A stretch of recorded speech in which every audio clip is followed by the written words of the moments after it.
Le chaman, c'est l'intermédiaire entre le monde des esprits et le monde des humains. C'est-à-dire qu'il est chargé de dialoguer avec les forces spirituelles des mondes invisibles et de soigner sa communauté.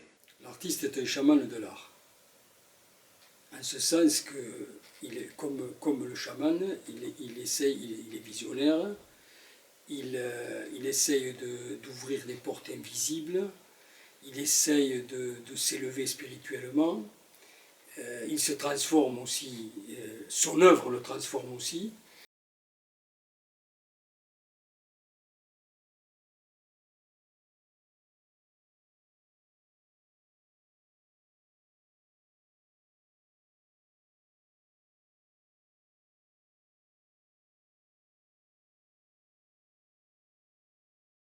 Keith Sutherland, c'est un explorateur qui a écrit des carnets de voyage qu'on découvre en 2009 chez un petit bouquiniste barcelonais. Et donc il a étudié les chamans d'Amérique du Sud et du Nord. Voilà, il a été en contact avec eux et on comprend qu'il a découvert quelque chose. Et ce quelque chose l'effraie. Il ne dit rien sur ses découvertes, et ça nous intrigue forcément. On devient curieux, on retrouve sa trace à Amsterdam. Alors c'est pas facile parce que Keith Sutherland c'est un pseudonyme.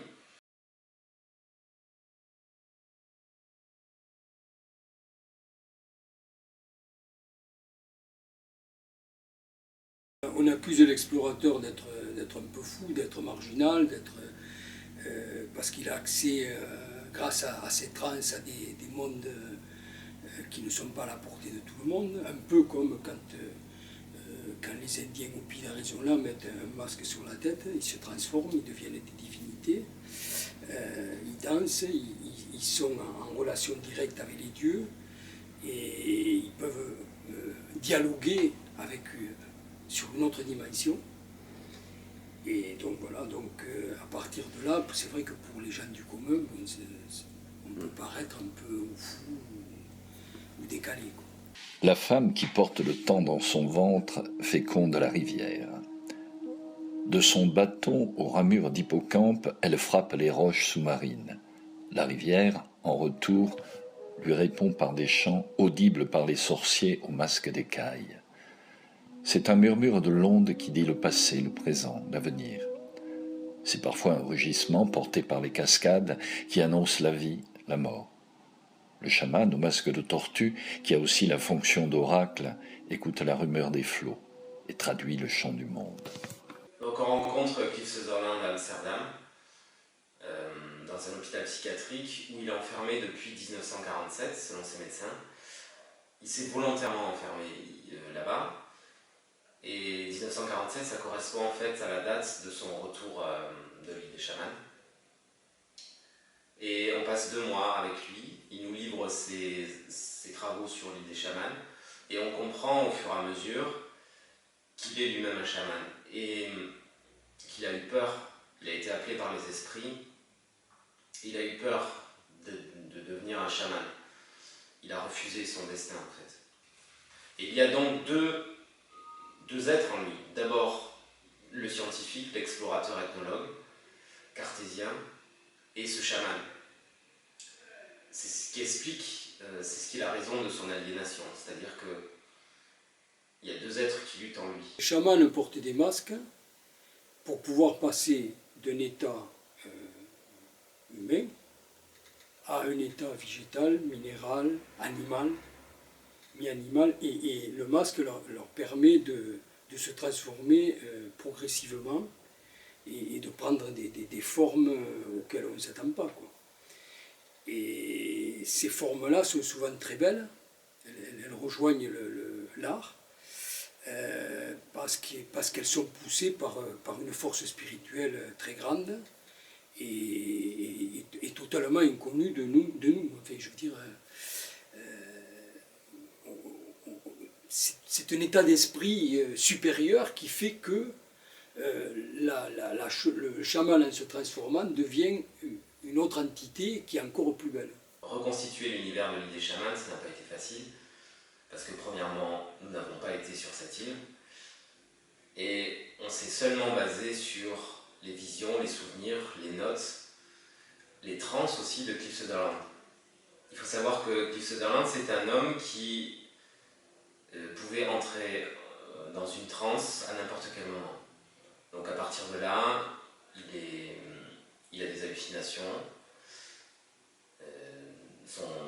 on a l'impression qu'il se transforme, il pousse des cris d'animaux. Un mythe rapporte qu'au temps où les arbres ne craignaient pas le feu, les chamans des cendres chevauchaient les créatures de bois et combattaient les esprits des flammes qui dévoraient les hommes. Armés de bâtons magiques, ils livrèrent bataille pendant des siècles, protégeant leur peuple des tempêtes de feu. Mais un puissant sorcier, qui voulait la destruction du monde, donna aux flammes le pouvoir de brûler le bois. Depuis sans bâton et sans monture, les chamans des cendres parcourent la savane à pied, scrutent les plaines et alertent leurs semblables en cas d'incendie. On en rencontre parfois sur les plages qui entourent l'île. Ils pleurent les dépouilles de leurs anciennes montures, enterrées sur le dos à fleur de sable. J'aborde la photographie de la même manière que lorsque je crée des sculptures ou des peintures. C'est-à-dire que j'ai toujours la même problématique d'espace, de matière, de couleur. Et là j'ai eu la chance de travailler avec Steve en tant que photographe. On a travaillé à 4 yeux, ce qui fait que lui me permettait, par exemple, il a un sens de la lumière. Moi j'ai le sens de l'espace, lui il a le sens de la lumière, il a le sens du cadrage, il a le sens de la technique. Moi j'ai des sensations comme ça, comme quand je peins ou quand je sculpte. Et c'est vrai que ce travail à 4 yeux, pas à 4 mains, puisque si c'était l'écriture on dirait à 4 mains, là on dit à 4 yeux, est assez rare je pense, et il faut être vraiment dans une spiritualité, une osmose totale, un peu comme le chaman quand il se transforme et qu'il arrive à quelque chose de supérieur.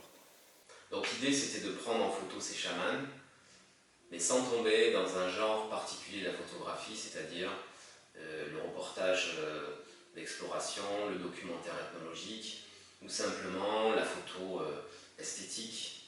Voilà. Il fallait qu'on navigue entre tous ces genres pour créer justement de l'étrangeté et pour aussi lâcher prise avec nos représentations artistiques, nos conceptions de la photographie et s'intéresser à justement ces frontières entre tous ces genres. En définitive, la photo devient la résultante d'une fusion entre deux regards, un photographe, un plasticien. Claude Parent-Seurat voit des choses que je ne vois pas, et vice-versa. Volontairement, on ne dit pas tout. Le récit n'est pas clôturé. Il est libre d'aller dans tous les sens et de se recréer au fur et à mesure.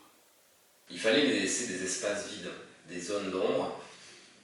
Voilà, et ça c'était important parce que je pense que quand on dit trop de choses, on tue l'imaginaire. Et on tue le sien aussi. Ce qui me semble très important, que ce soit en peinture, sculpture ou photographie, c'est le moment où l'œuvre d'art est en équilibre entre le fini et le non fini. À la fin de sa vie, Sutherland finit par accepter qu'il est un chaman et il embrasse son destin.